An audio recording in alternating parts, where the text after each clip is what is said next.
What is up, everybody? Welcome here to Books and Hoops podcast.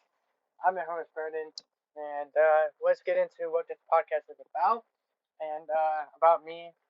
And let's get into it. So, I'm Brendan. I'm 22. I'm a devoted Christian. So, those of you who do not know what that is, it means I love Jesus and I aspire to follow in Jesus's way. Um, This is not my first podcast. I also had another podcast that went by the name of the B2 podcast, which we officially wrapped up in 2023 or 2024. But I'm super, super, super excited for Books and Hoops because, yeah, two of my favorite things, books and hoops. Actually, I don't like books, but Books and Hoops work. So now let's get into the what Books and Hoops is about. Books and Hoops is essentially a podcast all about college basketball, the NBA, but I'm also planning on doing stuff like bringing in World Cup coverage, Major League Baseball coverage, NFL coverage, NHL coverage, maybe a women's college basketball, WNBA action. So there's going to be a lot more than just Books and Hoops, but it's primarily a basketball related podcast, but we will bring into the different, cut into different groups and bring in different sports. Now, more about me. My favorite teams include the Green Bay Packers, the New York Mets, the Michigan Wolverines, the Utah Mammoth, the New York Knicks, the New York Liberty. You name it, I got it. Teams are all over the place. I'm from Connecticut, so this podcast is being exclusively streamed in Connecticut. Um, what my plan is for Books and Hoops.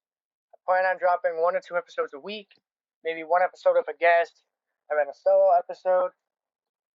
Um, this podcast is going to be something where we're going to see, like, there might be episodes where I bring in daily Bible verse or a daily devotional, which you should follow me on TikTok for that podcast with BB. Um, but yeah, Books and Hoops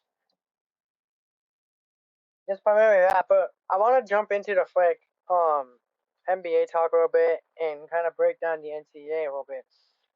If you didn't know, former NBA draft pick James Najee, who the New York Knicks actually own his draft rights, recently agreed to go back to school and sign with Baylor.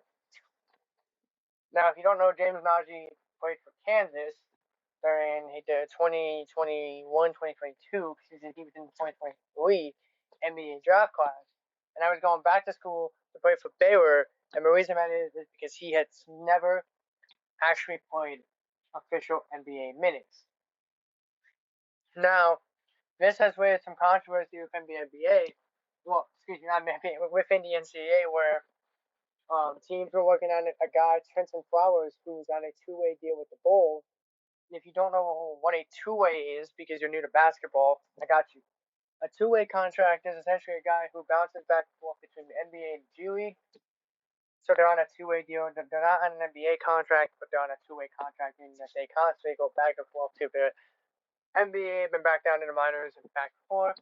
Guys like Bronny James, he's a good one with LeBron James' son. He was on a two-way deal for the Lakers. Very common for young prospects who haven't worked out or are second-round picks and not quite NBA ready. They typically go to what's called the G League, but a lot of them sign two-way deals. So James Najee signed a Baylor, and it raised some controversy amongst the NCAA. Michigan State head coach Tom Izzo has described it as not being fair because Najee has been in NBA locker rooms. He's gone through the NBA draft process. He knows what it's like to do that. And essentially, a lot of fans have a problem with it because it's now ruining the game of college basketball, which we all love. And I'm sure me and a lot of other people, all favorite sport is college basketball. College basketball is literally one of the best things on the planet, and March Madness is the greatest thing. March Madness is literally the greatest tournament in all sports. You can bet me later. But it's kind of ruining the NIL. Now players are getting paid So there's a lot of different incentives. Like it used to just be you go to school for a year or two, and then you go to the NBA, make your money there. Now guys are getting paid, and our ideas are getting paid.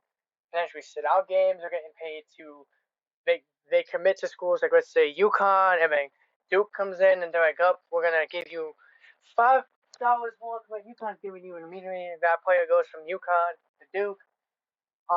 So it has definitely changed a little bit, but I definitely think the James Najee situation has definitely opened up eyes amongst the NCAA and like and fans, coaches. Oh, like we need to do something. Because there's no reason why a guy who has literally been drafted into the NBA and he was part of the Karl Anthony Towns deal. So the Knicks own his draft rights, but now he's going back to school to now he's going back to school to Baylor. I'm not even sure how this works. Like, is he eligible to go to the NBA draft again? Like, is he not eligible because the Knicks own his draft rights? Like, if he gets drafted by, let's say, the Brooklyn Nets, do the Nets have to pay the Knicks some type of money or some fine? Like, it's a mess. That whole situation was a mess. Shout out to Scott Drew because Scott Drew broke the system. He didn't want to break it. Scott Drew was using the resources that were given to go get a good player, but that's just insane.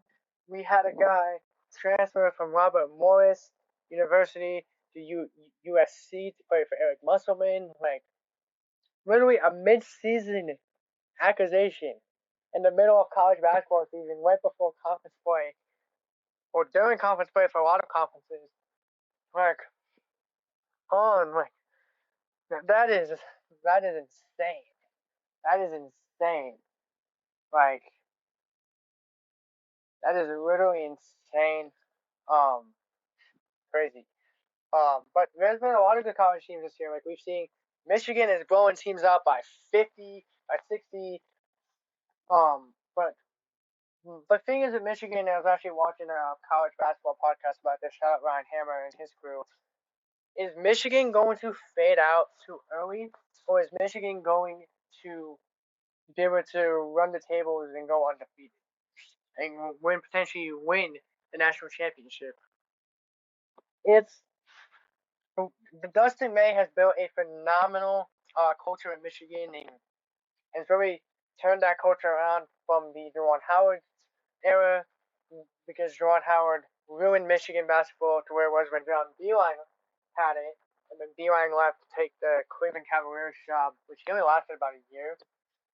And then Juwan Howard took over, who's a member of the Fab Five, and that was a that was a that was a crapshoot. That was terrible. The Juwan Howard era. That kind of brought it went from Michigan basketball went from a very light, rainbow colored program in college basketball to the bullies of college basketball because their head coach was a toddler, Juwan Howard, and now Dustin May has built this Michigan team into one of the best teams in the country, which is just phenomenal. They've beaten good teams this year. They've beaten the national champion Florida. They've moved Gonzaga out. They've beaten Stephen Perry and Auburn. Like, yes, Michigan hasn't played the best teams, but they blew Gonzaga on a back to back to back to back. So crazy. Let's shift over to the NBA. We have the New York Knicks who won the 2025 NBA Cup, joining the Lakers and the Bucks as the only three teams to ever win the elusive prize at the NBA Cup.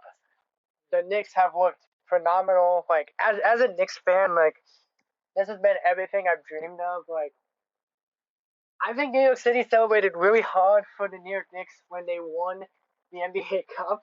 So just imagine what New York City is going to be like if they eventually win the NBA title. Like, crazy, just crazy. There's been rumors that Giannis hasn't wanted to come to New York. Like, it's insane. But yeah, we have now seen the Knicks are kind of reminding me of what Michigan is doing over in NCAA, where they just have no weakness. Like they are working like a well-oiled machine, and the Knicks, just like Michigan, very well could win an NBA title. Very likely, they definitely are probably the favorites to come out of East. I just don't know if he can beat the Oklahoma City Thunder or the San Antonio Spurs. Yeah, they beat the Spurs in the NBA Cup. I just don't know if he can beat the Thunder in the finals. I don't know. Spurs, man, the Spurs own the Thunder. Like Victor Wembanyama has taken Shai Gilgeous-Alexander and said, "Bro, I own you." But crazy. So that is going to wrap up the first ever episode of Books and Hoops. If you guys enjoy, make sure you like, subscribe on Apple Podcasts, Spotify, wherever you get your podcast. Make sure you follow me on TikTok at Podcast Baby. Um, you're loved, you're appreciated. Always remember that. And peace. See you guys next time.